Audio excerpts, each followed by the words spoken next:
Welcome to StarTalk Radio. I'm your host, Neil deGrasse Tyson. I'm an astrophysicist and director of New York City's Hayden Planetarium at the American Museum of Natural History. You're all invited. Our show today features an interview with Seth MacFarlane. Many of you know him as the creator and voice talent for the Fox animated series Family Guy. He's also the co-creator of the TV shows American Dad and The Cleveland Show. And in recent years, he's turned his skills to movies, co-writing and directing the hit 2012 film Ted. He also wrote, directed, and starred in his latest movie, a comedy western called A Million Ways to Die in the West. But my connection to Seth comes from the TV series Cosmos, which I hosted. And we'll hear later in the broadcast that he's an executive producer of the series and was instrumental in bringing the show to Fox Television. But in this first part of the interview, I spoke to Seth about Family Guy. For those who haven't watched the series, it's centered on a family. Parents Peter and Louis, their children Meg, Chris, and Stewie, and their pet dog Brian. The cartoon originally premiered on Fox in 1999, but was canceled in 2002. The show moved to the Cartoon Network in 2003 and immediately became their top-rated show. The first two seasons were also released then on DVD, and the huge sales convinced Fox of the errors of their ways, and they gave their series another run in 2005, and it's been going strong ever since. Family Guy has been described by one critic as a nasty but extremely funny cartoon. I got to agree with that. And the show originally based much of its comedy on the character Stewie, voiced by Seth. Stewie, the youngest child in the family, is a supervillain who conducts evil experiments and has plans for total world domination. But as the show has developed over the years, its humor has expanded to encompass current events and pop culture. When I spoke with Seth MacFarlane, I told him how I first discovered his show. You know, my kids introduced me to Family Guy. They were huddled around their computer. See, they seemed like smart kids. Your kids are smarter than any of my friends. Your kids are what, like 12? No, one is 13, the other is 17. I have no friends my age who are as smart as your kids. So they were huddled around the computer. I said, what are you looking at? And they said, oh, nothing. And then I snuck in there and I said, wow, this is some funny stuff. And then I noticed that every second or third episode, there is some reference to science. Sure. And it could be a positive thing about science or critique of people who themselves are critiquing science, right? There's some science reference. So I said, there's a thread going through this guy. I wonder what that is. I was always a big science fiction fan, and so I, whenever possible, jumped at the opportunity to have Stewie veer into that world.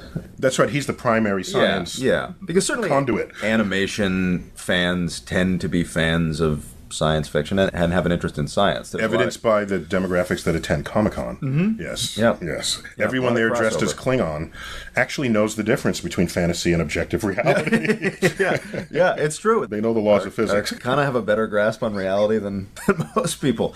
What a profound concept. Yeah. I never thought about that, but I think you're probably right. Yeah. And then there's not only the science, there's the persistent reference to science fiction. Well, actually, there's reference to a lot of pop culture, but I think only the science fiction earns full episode attention, right? Yeah. Like Star Wars. Right. Did George Lucas call you after that? It is strange. You know, if you're really being anal about it, is Star Wars really science fiction, or is it kind of action-adventure? Yeah. Does it fall into, I mean, if we're really being sticklers about it. I would have to agree, because there is no science in it that you're saying, hey, that could happen one day. I mean, I'd love it. Don't get me wrong. No one's having those thoughts, unlike with Star Trek, where they actually put thought into the warp drives and the phasers and the photon torpedoes. Yeah, they know that a parsec is a unit of distance and not time. That's a really geeky reference to the original. That always bugged me. Really, even in 77, with all those smart people walking around, nobody caught that, huh? That's Han Solo's boasting of his Millennium Falcon. Well, it sounds like second. Sec sounds like second. It must be time. He describes how fast he was in his Millennium Falcon and cites the unit of time in parsecs. Yeah. Right. It's like, no. Thank God they never got to light years. So, to my surprise, after we had lunch one day, all you did was ask me questions about the Big Bang and the early universe. So I said, yeah, this guy's like, he's all there. Yeah. And then nothing else was spoken, and you walked away into the mist. And then 6 months later, Stewie visits the Big Bang in his time machine. Now, I didn't see that episode when it aired, but my cell phone started lighting up. There it was, a full screen credit. Neil deGrasse Tyson, science consultant. I'm trying to remember. Did we ask you if we could do that? No, not at all. We were just us being extraordinarily presumptuous, trying to legitimize ourselves. This will get the critics on our side. Damn it all! But how many cartoons get to cite science consultant? I mean, that was exactly. Well, yeah. No, it was good. It was. I recommend anybody. You probably get it on Netflix or wherever. It's the episode called The Big Bang Theory. Yeah. Stewie uses his time machine to go back to the Big Bang, and he's outside of the space-time continuum. Yeah. With Brian. Yeah. It was brilliant. It was brilliant. Not just because I inadvertently advised on it, but I think it was very well done. In my world, everybody's favorite scene in Family Guy is when Peter wants to become a redneck. And take on the culture. Yeah. He gets the hat, gets the boots, they move south, and he turns on the TV. Cosmos. Tell me what went through your head there. What is that? It's an illustration of the modern-day clash between science and religion. And I don't remember who wrote that gag, but it was in one of our cutaway rooms. We have these satellite rooms that go off the main room, and they come back with a series of gags, and we'll pick the best one. So, you know, I'm not the only Cosmos fan on that staff. I did do the voice of Carl Sagan, though. Let me hear something, Carl. It's just a slightly altered Kermit the Frog. I feel terrible. He's one of my heroes. But it was, he had a very distinctive voice. Yeah. And so in that scene, in case you hadn't seen it, there's Carl Sagan delivering some lines from the original Cosmos, and it's edited. And Peter says, honey, look, it's Cosmos edited for rednecks. And he says, in the beginning, there was the Big Bang. God. Yeah, they got to stretch it all out, because that's the only... And the universe is 13,006,000. You know, it's interesting, and I do try, and I know you do as well, to try to talk about that without succumbing to the temptation to say, come on, there's just no evidence. I mean, the Earth cannot be 6,000 years old. It just can't. I mean, it's not a matter of your beliefs versus my belief. It just can't. But there aren't many cartoons that address this. That's my point. So I tip my hat to you. Did you have any concept at the time that you would be working on Cosmos? No, because I didn't know that it was even being discussed. We hadn't met. Yeah. You've been listening to StarTalk Radio. I'm Neil deGrasse Tyson. When we return, we'll continue the conversation with Seth MacFarlane on how he came to produce the Fox TV series Cosmos.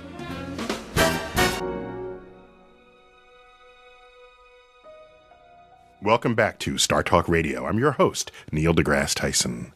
Our show today features an interview with the actor, writer, director, voice talent, Seth MacFarlane. He's also a producer, and he served in that role for my TV series, Cosmos. In this part of the interview, I talked with him about when we first met and how he came to bring this Cosmos sequel to Fox TV. Do you remember when we met? It was at that seafood. Well, we met at the science. That's where we discussed Cosmos. And, but we met at the Science and Entertainment Exchange. Now, evidence that there's a science thread running through Family Guy is that you're like a founding advisor to the Science and Entertainment Exchange.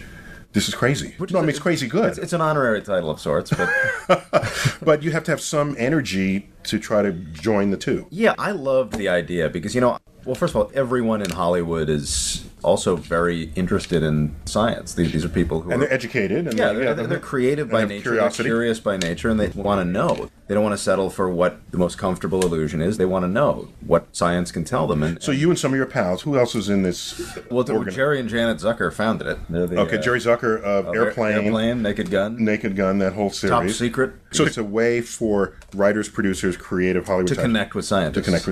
It's a branch of the National Academy of Sciences. Yeah, and I think the thinking was that, well, look, Hollywood wants to get its science right because it just makes us look like we've done our homework, and it's in the interest of the scientific community because the entertainment industry is so widespread, and when they see a forensics show or a space show or a medical show or a show that deals with any branch of science, audiences assume that we've all done our homework, and we almost never have. Unless you have a science consultant on staff, we've almost never done our homework. And this look at the success of the sitcom The Big Bang Theory. They have a physicist on staff who changes the whiteboards every day with a new equation relevant to what's going on in that show. Then it gets talked about in the blogosphere, right? Yeah. So it's a very rich thing. Wacky, can you hear the band in the background? Oh, yeah. We're backstage at the Tonight Show.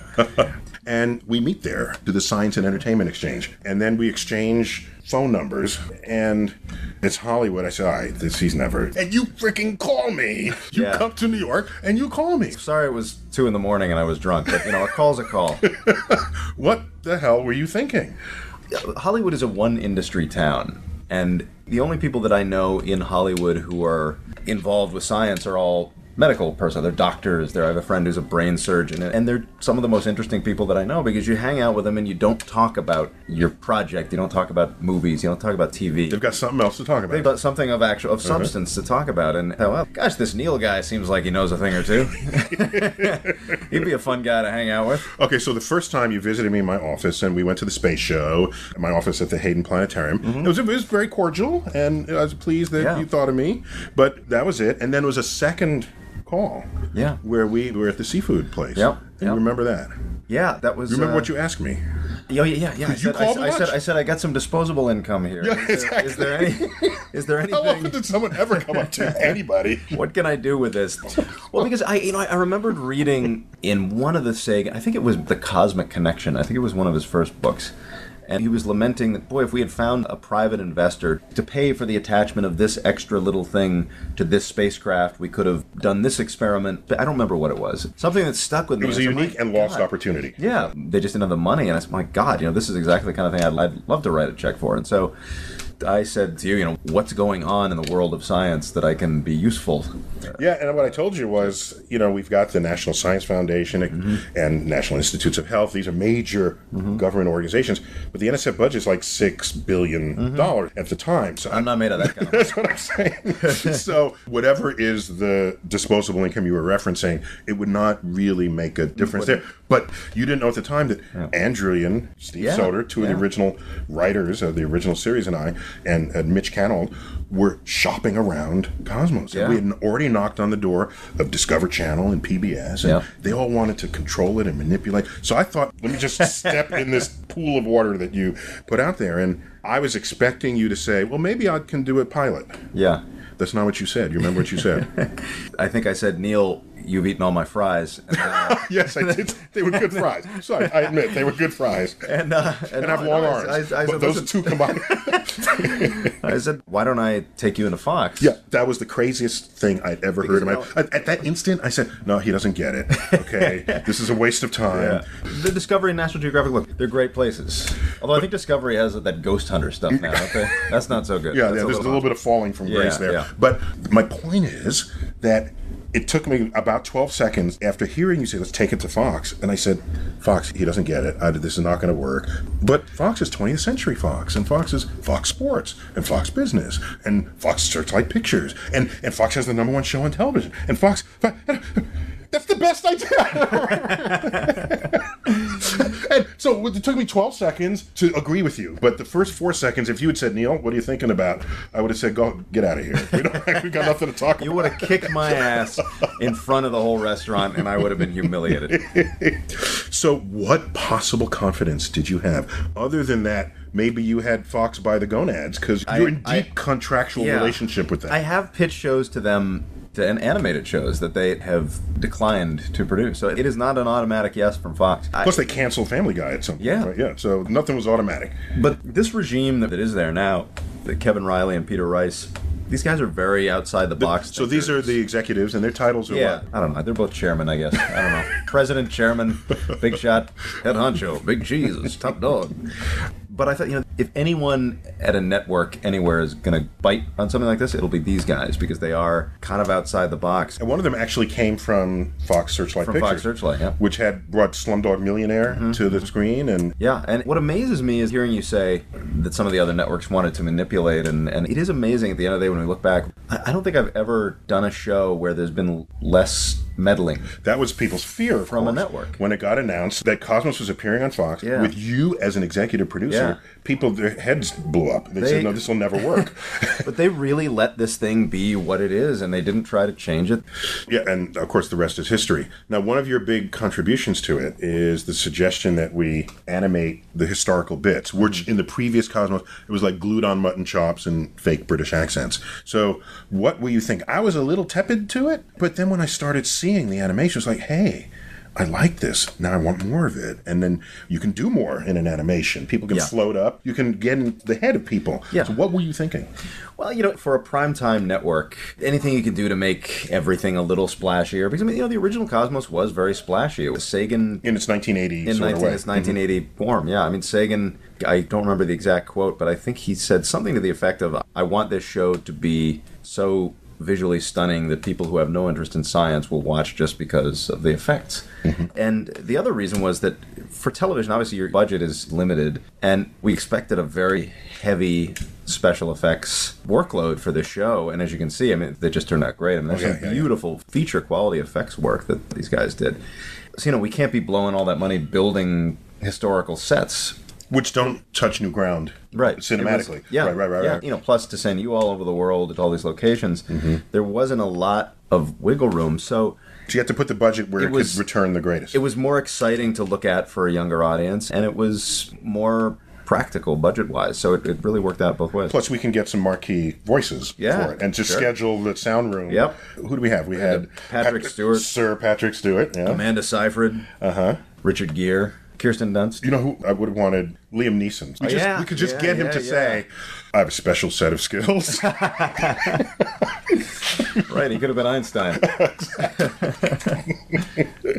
So a lot of these are friends of yours that you've worked with. So you were not just someone who brought us to Fox. You're someone who had a connectivity that enabled talent to show up for this. In some cases, I think Annie drew him. Knew Kirsten Dunst. Yes, that's true. But a lot of them just wanted to be involved. And our director of photography, Bill Pope, who directed The Matrix, my favorite movies ever. Yeah, a lot of people just wanted to be in on this somehow. Paul Sorvino, I think, did the show as well. I know I'll keep coming up with names. So you're saying it wasn't completely you, it was just the total package that had the attractive force? Yeah. It's science, it's on Fox, the country needs it. Yeah, it's a thing that people gravitate towards. For some of us who are used to documentary style, we had to adjust to having commercials. But you live in the world of commercials, we needed some help there. You knew that, right? Yeah. There's a lot of tweets I notice commenting on the just absolute dichotomy between what the content of Cosmos and then the hard cut to a car commercial or a fast food commercial. It's very sobering. Yeah, but the way I look at it is it's like the Russian bear where people say he's not riding the bicycle that well, but then they forgot that it's a bear riding a bicycle. Yeah, exactly. So what a luxury it is to complain about the commercial cuts on Fox for a science documentary. This is true.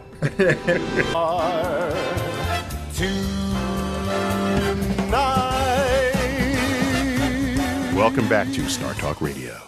Our show today features an interview with Seth MacFarlane. In addition to being an actor, writer, director, producer, voice talent, he's also a pianist and singer. He released an album in 2011 called Music is Better Than Words, and it was nominated for a Grammy Award. So, naturally, he's particular about the music used in his productions, and the score for his latest movie, A Million Ways to Die in the West, has already garnered critical praise.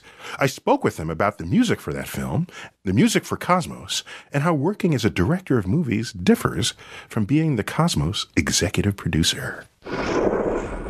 So you wrote, produced, directed, starred in A Million Ways. Mm-hmm. In Cosmos, you were executive producer. Mm-hmm. So am I asking a stupid question when I say what's the difference?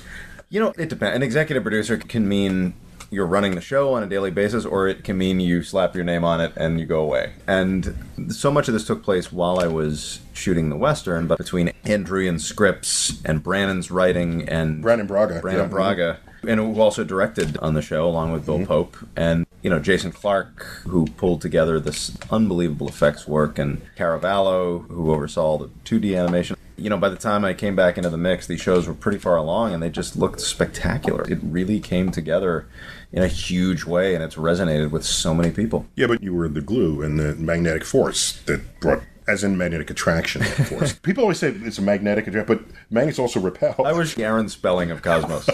I don't know if that's good or bad.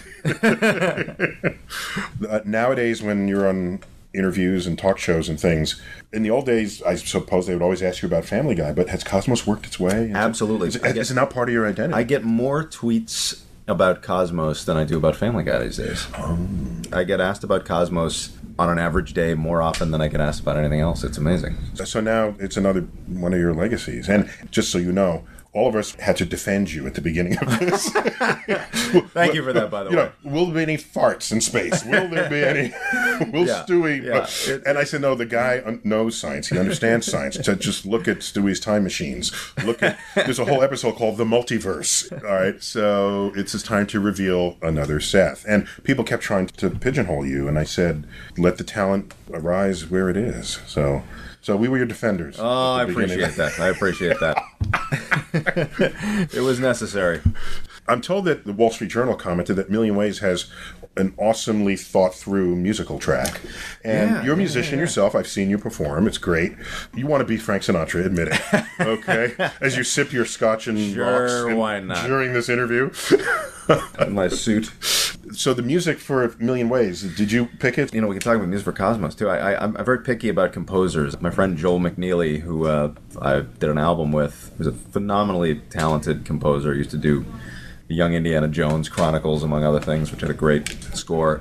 Wrote a great classic Western score. Because we know Western scores when we hear them. Gotta have a great composer, and there are a lot of really bad composers working in Hollywood today. But obviously, for Cosmos, we got Alan Silvestri. Is he your bud? Is he? He is. He's a friend. He's a friend. And he was. We had wanted to do something together at some point. And this popped up, and he just to remind people, he did Back to the Future, Forrest Gump, for Roger Rabbit, Contact. Yeah, and Contact, yeah. And it's interesting, at the very end of the last episode of Cosmos, there's a little wink to Contact in his music. And I got to meet him at one of the parties. He looks like a regular guy. Yeah. He's just like you and me. But so talented and wrote such beautiful music for that show with a full orchestra. It was funny because I'm in the ship, the ship of the imagination. And during the filming, because you were busy with Million Ways, of course, and you check in on us every now and then. But people saying, so Neil, you're going to have your own theme music like Shaft?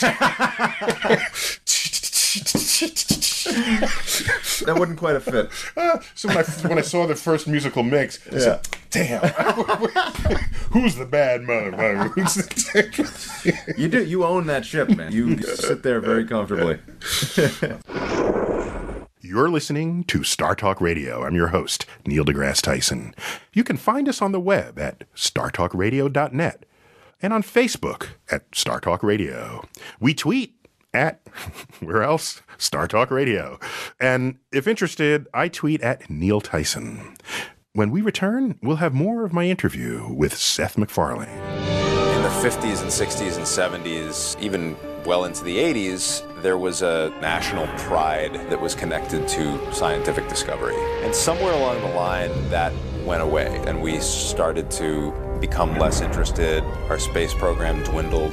When I was a kid, I watched Cosmos, and it was presented in such a way that placed it in a very different category from other science documentaries that tended to be a little on the dry side. And part of it was that you had this personality in Carl Sagan who was clearly so passionate and so interested in this. There's never been a more important time for Cosmos to reemerge than right now, because of the fact that we have in too many ways roundly ignored and rejected science when it used to be a source of pride for the country and for the species. Welcome back to StarTalk Radio. I'm your host, Neil deGrasse Tyson. Our show today features an interview with Seth MacFarlane. In addition to writing and directing the movie Ted in 2012, he voiced the title character, a nasty teddy bear who comes to life. As I mentioned in this part of our interview, I played an unexpected role in the creation of this movie. You knew that I had criticized Titanic for getting the wrong sky. Yeah. You called me up and said, look, I'm making Ted. He's born Christmas Eve, 1985. Give me a sky. What was your motivation? I didn't want to get that phone call from you, Neil. I didn't want to have you call and say, the guy who's involved with Cosmos couldn't get his damn stars right. So you called me up. I was very flattered and honored. Mm-hmm. The movie is such a fantasy, but you have the right sky. And there's Titanic, all serious, and it's historical. They just pissed on the sky. The sky over the sinking ship was the wrong sky. We know where the thing sank and what it looked like. Yeah. And the left side of the sky was a mirror reflection of the right side of the sky. Those jerks. There's so many night star shots in a million ways. I haven't seen it yet, but I feel like I've seen 17 different promos for it. Yeah. So can I staple it together? Is that the whole movie? You can, amazingly, we get asked that a lot. Amazingly, there are so many jokes that are not in the trailers. It actually isn't a situation where... the best jokes are in the trailer. Yeah, you never want that. Oh, man. You never want to ruin all your... The Doc Brown joke I kind of wish we had saved, but it's one of many surprises of that type. So just so people know, that was filmed outside of Santa Fe, New Mexico, at the same time while we were filming Cosmos in the studio. So we got to use some of the overhead, the cost of cranes or booms or whatever. Yeah. So thanks for riding your cinematic coattail. Hey, the past and the future working together. Because obviously your movie budget is way bigger than our TV budget, but I felt like a part of the family. Oh, there. Neil, always. You were always a part of the family, my friend. So how many night skies did you have to get right? I don't know. We called the effects house and we were like, please check with Neil on all this stuff. Because I got a few phone calls, but they didn't ask me to give them a sky, but I think they knew they were all on notice. It may be a disaster. No, they were all on notice. And if they're not right, I'll tweet about it. Yeah, please do. I'll certainly be taking a very close look at the night skies featured in A Million Ways to Die in the West. And when I do, I'll give you a full report. One of the great things about Seth MacFarlane is his desire to get such scientific details right. And his passion for science not only led him to become the executive producer for Cosmos, he also acquired the full collection of Carl Sagan's papers and donated them to the archives of the Library of Congress. He said, and I quote, "The work of Carl Sagan has been a profound influence in my life and the life of every individual who recognizes the importance of humanity's ongoing commitment to the exploration of our universe."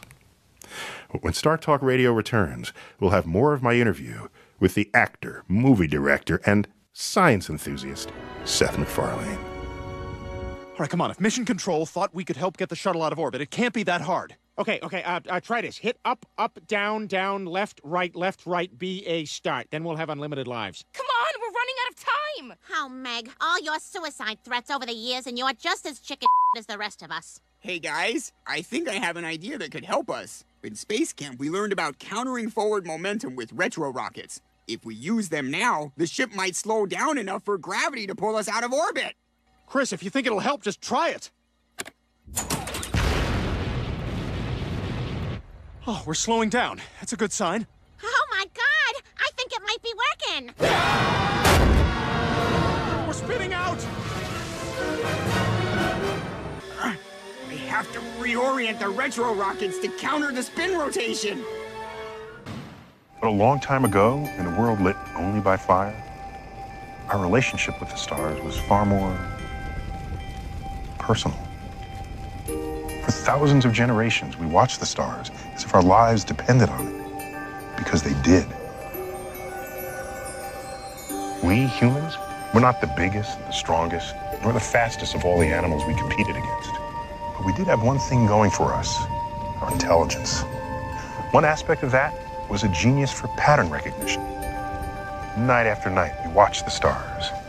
And over time, our ancestors noticed that the motions of the stars across the nights of the year foretold changes on Earth that threatened or enhanced our chances for survival.